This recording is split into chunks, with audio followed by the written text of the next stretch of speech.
Welcome to the Blue Security Podcast, a weekly podcast for information security defenders, where we bring you discussions on best practices, tools, and implementation for enterprise security. Now, here are your hosts for today's show, Andy Jha and Adam Brewer. Welcome to this week's episode of the Blue Security Podcast. I'm Andy, your host. I'm Adam, your co-host. In the spirit of transparency, we're going to provide an update to the Midnight Blizzard attack. We had talked about this attack against Microsoft on our episode a few months back, episode 176. Microsoft provided an update. MSRC provided an update to the blog. And this was the attack where there was a Russian state-sponsored attack known as Nobelum. And at that time, the blog had said that there was ongoing investigations and additional details would be provided as appropriate. And this was where there was that password spray on a dev system, and then secrets were captured and possibly used and exfiltrated. And as part of the update, Microsoft says there's evidence that Midnight Blizzard has been using that information initially exfiltrated from the corporate email systems to gain or attempt to gain unauthorized access to internal systems. And there have been some evidence that some of the company's source code repositories and internal systems may have been attempted to be accessed. Most importantly, in the blog, it says, to date, we have found no evidence that Microsoft hosted customer-facing systems have been compromised. So that's important to note. It is also apparent that Midnight Blizzard has been attempting to use the secrets of different kinds that it found. Some of the secrets were shared between customers and Microsoft in email. And as they are discovering them, Microsoft has been reaching out to these customers to assist them in taking mitigating measures. In quote from the blog, our active investigations of Midnight Blizzard activities are ongoing, and findings of our investigations will continue to evolve. We remain committed to sharing what we learn.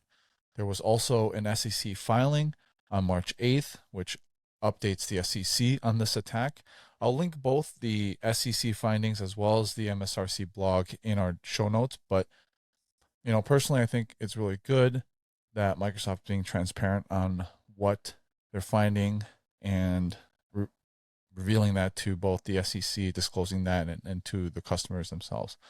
I think it's really tough that, even a company with as good a security as Microsoft can get breached, but this is a nation state actor with significant resources, significant coordination, and extreme focus. So, as defenders, we can only do so much. We understand that once you do get breached, it's about the response, being transparent, and hopefully teaching the other folks in the community, what an attack looks like, and hopefully move from there and try to defend better. Always important to note, Andy and I both work for Microsoft, although not in our incident response organization. We're in our field sales organization. So we're learning about this right alongside our listeners. And just a couple of things I want to note here, because I've heard these discussed, and this aligns with things we've communicated in the past. Number one, I've seen some hand-wringing about potentially some of the source code being accessed. And people saying things like, well, isn't the source code the crown jewels? And at Microsoft, we do not treat source code that way.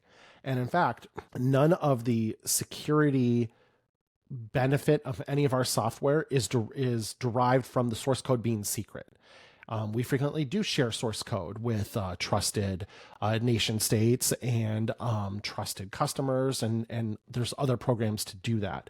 And so it's not like if somebody knows the source code to Windows, then they're able to find all of these security holes or anything. The security benefit of Windows is not built around the source code being secret. So just want to put that out there. The other thing, I've seen some criticism over the pace of this response. This is a large investigation, and these things take time. And I do think we are genuinely committed to releasing what we learn as we learn it. And so there's just a time involved in that. And Microsoft's a big place, has a lot of systems, a lot of things to evaluate and look at to determine the scope and scale of the incident. And I think we are disclosing that as we're able to do so. And just one final note, and I pointed this out when we did the show last time. This is literally an arm of a nation state, a hostile nation state attacking private industry in the United States. It's the cyber equivalent of Russia launching an ICBM towards Redmond effectively. So this is a bit of uncharted territory. And this is where Microsoft President Brad Smith has frequently called for a digital Geneva Convention where we can come to an agreement on what are appropriate targets to attack in cyber warfare. Maybe it would be more appropriate, hey, Russia, if you want to try to attack the Department of Defense, knock yourself out. But leave private industry alone. Like that just seems unfair. So I think we'll continue to see more discussion about this over time and how we create a new international standard for essentially the standards of cyber warfare, just like we had the Geneva Convention for physical kinetic warfare many years ago now. So I think there's more to come in this space, but obviously a very well-resourced attacker, as Andy mentioned, and we continue to share what we learn and notify customers if there's any impact to them, which, as Andy pointed out, to date, no Microsoft-hosted customer-facing systems have been impacted, or we found record that they have. So more to come as we continue the investigation, but overall, do appreciate the transparency as well, and very interested in continuing to follow the story. Yeah, a few weeks back, I talked about that conference that I went to, the experts conference that was hosted by Quest, where there was a prominent global security expert, and he talked about how China believes that they are at war with the US, and the way that they're waging war is essentially just one step under the radar from an actual kinetic war, where these types of attacks basically are and essentially a declaration of a cyber war, but we aren't treating it like that. And then, like Adam said, they're essentially attacking a civilian target. So I think anyone with any type of large business, financials, that's what China is interested in. That's what Iran is interested in. And, especially anything that's associated with national critical infrastructure or anything like that. But even like for Microsoft, I mean, we're just significant in financial resources. So I think that's what they're looking for, information that they can leverage. And that's what they said in the first posting on the MSRC blog, which is the Microsoft Security Research Center, that the number one target here was information. And that's why the email accounts were such a large target here. All right, moving on. Next topic, I wanted to bring up a prominent threat expert named Shared DeGrippo, and I've been following her for many years, and recently she's actually now a hire of Microsoft. She's a Microsoft employee for about a year, but she's worked for multiple different organizations in the past. She's a prominent speaker in the InfoSec conference circuits, and she posted something on LinkedIn, and I'll read it word for word here. A CISO should be an expert on configuring, breaking, and securing TCP/IP. I know that sounds nuts, but it's true. We need deeply technical CISOs who can protect information on the wire. That's where breaches happen, not in a boardroom. Brush up on your ports, protocols, and services if you're going to be a CISO. Sometimes the old ways are the best ways. And then, she tweeted about it, which is where I generally follow her. And she said that I'm dropping hot takes on how I think CISOs should be technical on LinkedIn. It is not well received by the business first bourgeoisie. So I thought this was an interesting topic to break down. I know my co-host here, Adam, always has some great hot takes. I will go first. I think, first of all, you think about should CISOs be technical? If you read through some of those comments, some of them even suggest that CISOs need to pass a technical screen or a technical interview designed by the team that they will lead to be a CISO. I do think that CISOs should be technical to a point. Do I think they need to be an expert on configuring, breaking, securing TCP/IP? I mean, I'm not even an expert in that. Like I come from device management and identity, and I don't need to keep beating the dead horse, but we say in today's age that identity is the gateway to security, right? That is, the thing that I think we need to protect. But to be fair, I mean, network security is a thing. It's still out there and you do need to protect it. Like I said, I do think CISOs need to be technical. I think they need to understand the solutions and the threats and be able to explain them. I think that's the most important thing, being able to explain the threat and the solution to, say, their peers who are non-technical, or maybe board members in a very small snippet, because board members, they probably lose their attention after about a minute. And that's also why I think that board members should have at least one person on the board that is somewhat technical, that can understand this sort of stuff. CISOs have a harder job than just being technical. I think they need to understand the business. They also need to be able to, have relationship skills, good communication skills, some stuff that I know that I'm not as good at. So do they need to be super, super deeply technical? In my opinion, no. But apparently some people do think this. The premise here is interesting, where she went with it immediately talking about breaking TCP/IP. I don't necessarily agree with.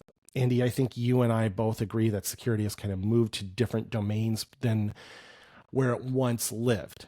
It's still important to understand those fundamental concepts. I'm glad they were taught when I did my certified ethical hacker. However, as Microsoft's former CISO and now chief security advisor, forget what his new title is, Brett Arsenault, we just had another internal security training for all Microsoft employees. And he says this almost every training now. He says, attackers don't break in, they log in. And that emphasizes the importance of preventing against social engineering attacks and securing identities, and using compensating controls surrounding identities to really build that defense in depth approach. So overall, I think this is a bit of an old school mindset on leaning in on the network security side. But let's get to the larger point here, which is, should CISOs be technical? Well, would you hire a CFO that can't read a balance sheet? Would you hire a CFO that doesn't know their way around Excel? No and no. Like, CFOs have a deep understanding of how financial processes work.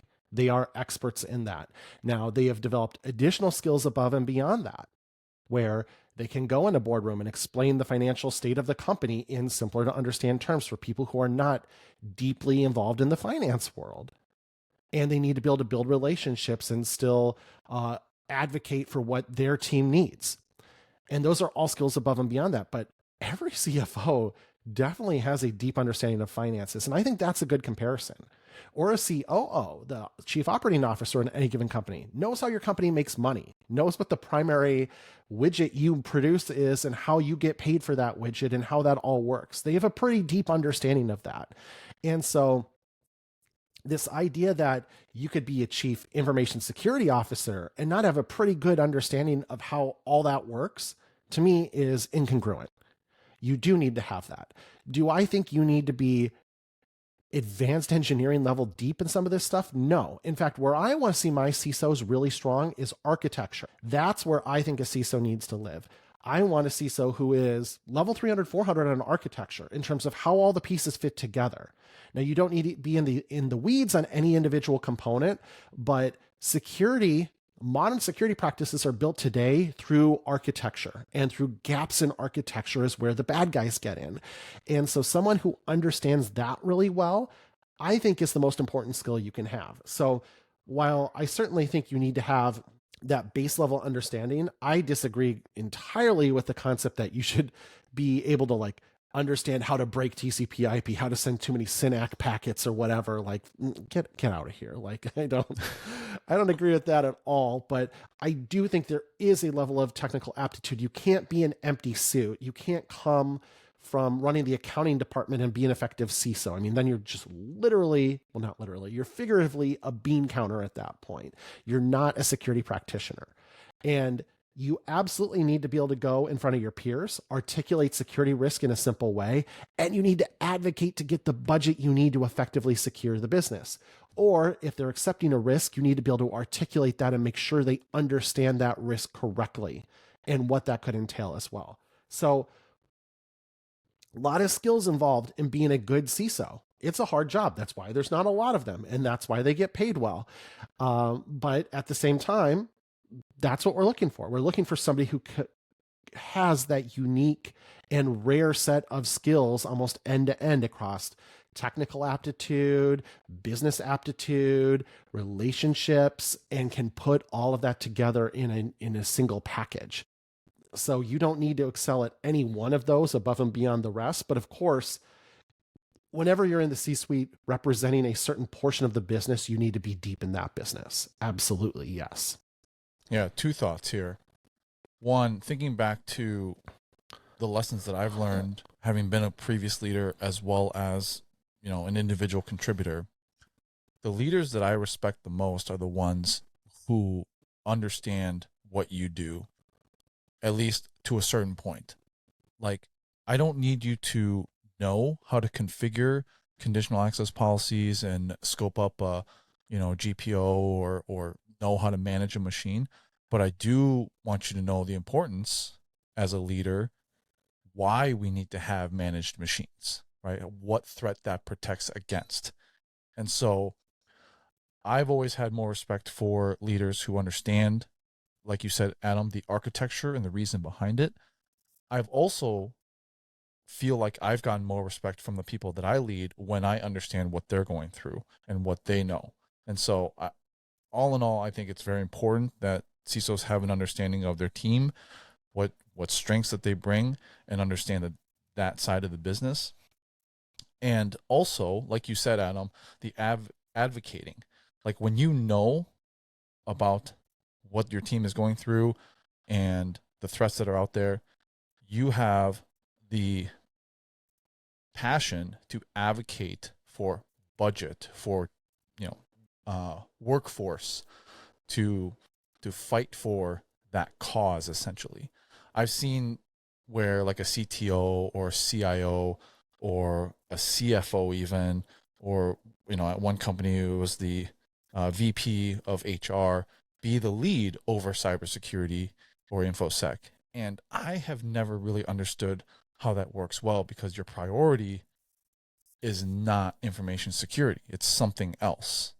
And they never really understand, they empathize. I don't think empathy is out of the ordinary of like what people are going through, but truly understanding and knowing the threats, that comes from having probably done the job somewhere, coming up as a sysadmin or a network engineer or an InfoSec analyst or a SOC analyst. Having done that job, you bring credibility to that leadership position. One thing I want to add on to what you said, you talked about, I didn't necessarily need my leaders to know how to configure a conditional access policy, but I need them to understand why it's important. I'd go one step further. If I'm trying to meet you in the middle and explain in a simplified way how something works, I need you to be able to understand that. You don't need to be super deep in the weeds, but if I come in and say, a conditional access policy is this policy that looks at the characteristics when a person attempts to sign into a system and makes a decision about what to do about it. And so what we're looking for is this, and what we're doing is that. I need someone where that's not too complicated for them. I don't need to explain the controls in-depth level and all the intricacies and edge cases of them, but I need you to at least get this concept that it's a policy engine that looks at, here's the computer Andy's signing in from and the operating system he's using and the location he's coming from. And based on all that, we're going to allow him in, or we're going to make him do multi-factor authentication, or we're going to make him have a managed device or whatever. Again, I think that all the way up to CISO, a CISO should be able to understand that conversation if I'm trying to simplify it enough to explain it to him. And there are CISOs that don't understand that. And I've worked with them. And I will say, one of the cool parts about our job, Andy, our day job at Microsoft, is we get to interact with a lot of security leaders.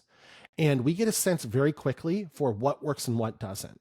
If anybody ever wants to pick someone's brain on what makes a good information security department work, we've got thoughts. And I mean, that's why we started the show in part. We can both, what we're speaking to is what we've seen in action, what we've seen work. When I get on the phone with a CISO, I don't need them to be able to explain the difference between a SYN packet and an ACK packet, but I do need them when I'm trying to explain something at a level 100, 150 level in a cybersecurity concept, that they can understand that and they can fit it in their mental model of their existing architecture and how that would work. And the ones that can come back and say, oh, okay, yeah, how would that interact with this and that? I'm like, okay, here's a gal that gets it, or here's a guy that gets it. And generally, I notice that their subordinates have a lot more respect for them as a result of it. Absolutely. All right. Final topic for today. I wanted to swing back to business email compromise because we had talked about this 2 weeks ago now. Mm-hmm. And Microsoft actually published a video showing how the Microsoft ecosystem defends against like a business email compromise attack using something called an automatic attack disruption, which we had also talked about a while back in episode 163.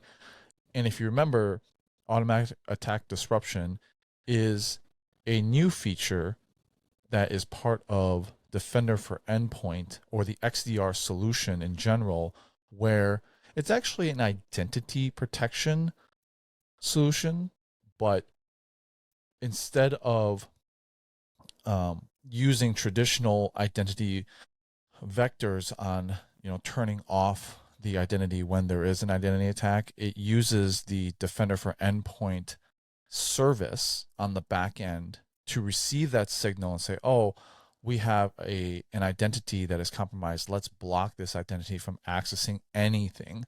And so that can protect against active sessions, active ports that might be, accessed from that identity. You don't need line of sight, even if it is a on-premise Active Directory identity. And so there's a lot of things that open up. And so I'll link the video. It's only a 5-minute video in the show notes, but it's an interesting use case of how you can see business email compromise where the attack starts with a user clicking on a suspicious URL. The attacker from an anonymous IP attempts to sign in from an infrequent country, and then a suspicious inbox rule was created. An email was sent from the compromised user, which we talked about. Sometimes the email itself, the user will send suspicious emails out to unsuspecting victims internally. And then the automatic attack disruption disables the compromised user accounts, automatically removes the email messages containing the malicious URL. And then, we had a lot of announcements last week on Microsoft Secure. There's this guided response in Copilot that has suggested triage and remediation, like forcing a password reset right from the incident without ever having to leave the XDR page and going to like the Entra portal or anything like that. So really, I think comprehensive video kind of demonstrating the security as a suite model where it's all right there, and some really unique things. A lot of these things, obviously, like you can break it down and be like, oh, well, if they try to sign in from a suspicious URL, maybe that should have been blocked. Possibly, there's always amorphic attacks where, different URLs are popping up that might not be in the threat model. MFA might happen. Okay, we have session attacks as well. So maybe this was going to a proxy and then signing in, and it gets the session cookie or whatever. So there's a lot of obvious mitigations that you can say, oh, this could have been stopped anyway. But either way, we're not going to like try to break down and say, oh, these are all the different methods that you can protect against it. Obviously, that this is a way that attackers could have gotten in, and it demonstrates just one possibility of how this solution can just automatically stop it. So I thought it was interesting. Adam, do you have any thoughts on that? I think you summarized it well. The video is really good, short and sweet, but it's something we talk about a lot on the show. The benefits of a suite model or a platform model versus the individual kind of patchwork quilt, siloed, whatever language you want to use to describe it, model. And they're arguably benefits to both, although I do definitely lean towards the suite and platform approach. And I think the benefits of this show why, because creating this kind of plumbing between disparate solutions by yourself would be very difficult, very costly, probably prone to breakage, difficult to support and keep operational over time. Versus if a vendor does it for you, it's much more likely to work and continue to work in the future moving forward. So really cool benefits here where across different security domains, what one might consider a secure email gateway, and one might consider an identity protection platform, and then an endpoint protection platform, all working in concert to recognize these various signals, take automatic response, and to essentially close the blast doors on this and prevent it from going any further very early on in the attack with no human intervention. And in general, that's our North Star. We as security defenders are going to be very important for a very long time to come. Even solutions like Copilot for Security are designed around enhancing the human ingenuity of security defenders. They're not anywhere close to replacing security defenders. That's way, way, way off. But as much as we can block low value attacks or highly recognizable attacks, and we can stop them earlier in the attack stage, and we can move at machine speed, that frees up security defenders to do the cool stuff that we always want to do, like the hackers in the movies, of really doing some advanced hunting and interesting investigations and those sorts of things, as opposed to stopping this run-of-the-mill stuff where it's very formulaic. Okay, boy, somebody broke in this email account and started sending emails internally. Okay, go kick off a message search. You go delete all the messages that landed in their mailboxes. You go suspend the user account. Hey, somebody get help desk to go call the user and have them validate they've retained control of their account. And like that's repetitive. And I don't think any of us got in the business to be like, man, I can't wait to go run email search queries and delete emails from mailboxes all day, every day. None of us got in the business to do that. We got in the business to do cool stuff. And when we're able to automate more of this menial tasks, that opens us up to do the cool stuff. So I know sometimes this can seem like a slippery slope where you say, oh my gosh, are the machines going to take our jobs in the near future? And like, to me, that's light years away, because there's still going to be humans on the other end of it, really smart humans trying to break into stuff, which means we're going to need really smart humans to defend stuff too. And that's not going to change, but we're going to use computers to augment our capabilities over time. And again, computers do what computers do best, which is repetitive, menial tasks. They're really, really good at that, and they don't complain about it, and they do it the same every time. That's what we should use computers for. So I love, in general, in technology, when we're able to take a problem and apply the characteristics of what computers are really good at to that problem, because that frees up humans to do what humans do best. And that is truly a win-win situation.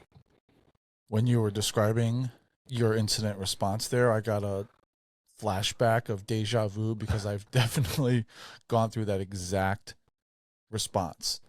And what I think of for companies that if I were to ever leave Microsoft and go somewhere else, I would want Copilot for Security. Like, that excites me to work for a company that has that capability, that I can, instead of having to do what you just said, manually remove the emails from inboxes and call the user and manually disable the user. That is so 2020, right? So I think it's a great way for companies to retain and recruit when you have the cutting edge tools.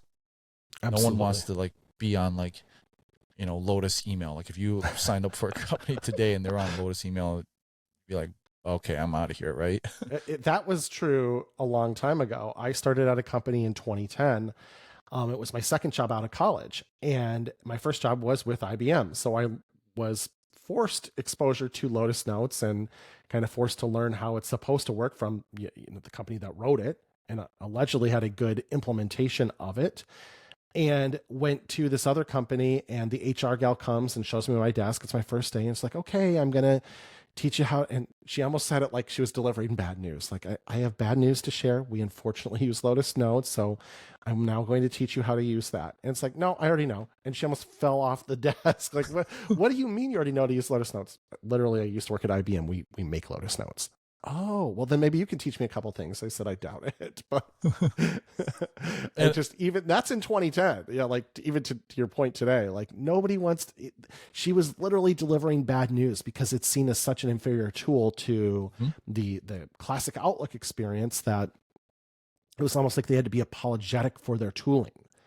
And I'm sure that's true especially with a competitive market like security defenders, where you want to go to a place where you're respected and you get access to cool tools that allow you to not do repetitive work day in and day out and automate what you can. And that's, you're going to want tools like that, like you talked about, Andy. I mean, forget 2010. I mean, you and I went to a customer, and I won't mention them by name, but this was 2018, and they were still using Lotus Notes. And I remember talking to their security team.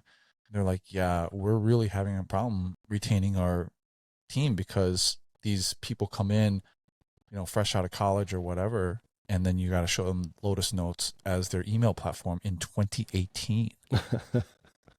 When I came out of college in 2009, I mean, I had been doing like Google Docs and co-authoring and like all this stuff. And they're like, here's your email. I'm like, what is this? It was so just... I mean, not that this is a dunk fest in Lotus Notes, but just in general, like I think companies lose sight of this sometimes, that your technical stack and your technical experience is a recruiting tool. And so you need to think of it that way. Absolutely. Well, that's our show for this week. Thanks for watching and listening. As always, our contact information will be in the show notes, as well as the links to all the topics that we talked about today. If you have any questions or topics you want us to talk about in the future, please reach out. Thanks. We'll talk to you guys next week. Thank you for listening to the Blue Security Podcast. Please check out the show notes, catch up on episodes you may have missed, and subscribe so you don't miss any future episodes. Find Andy on Twitter @AJaw0 and Adam @AJ Brewer. See you at our next episode.